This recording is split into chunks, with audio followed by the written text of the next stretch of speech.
Starting from 1st October 2020, any remittance made abroad, including those made for foreign tour packages, will attract tax collected at source or TCS at the rate of 5%. This provision to collect TCS was introduced in the Finance Act 2020.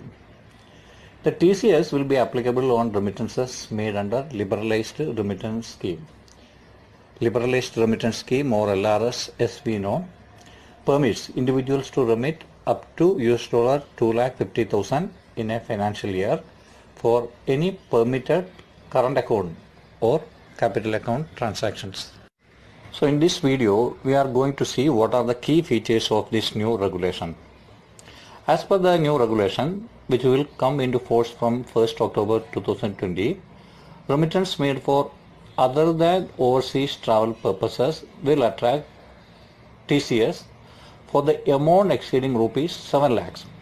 So, TCS will apply only for the amount exceeding rupees 7 lakhs in a financial year if the purpose of remittance is other than travel. For example, if the amount remitted is rupees 10 lakhs in Indian rupees, tax will be levied on the amount exceeding rupees 7 lakhs, that is for rupees 3 lakhs only. Therefore, the applicable TCS in this case will be rupees 15,000, which is 5% of rupees 3 lakhs. So, the remitter will have to pay rupees 10 lakh 15,000 for making the above remittance. But this condition is applicable only when the purpose of remittance is other than travel.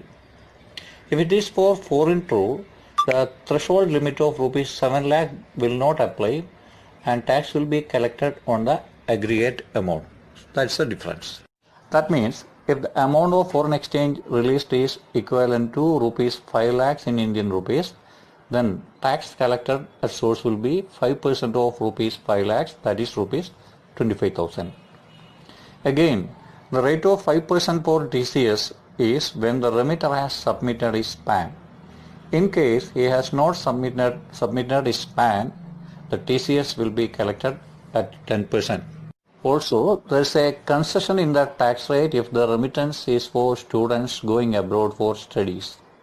For them, the tax rate will be 0.50% for the amount exceeding rupees 7 lakhs only. But there is a condition.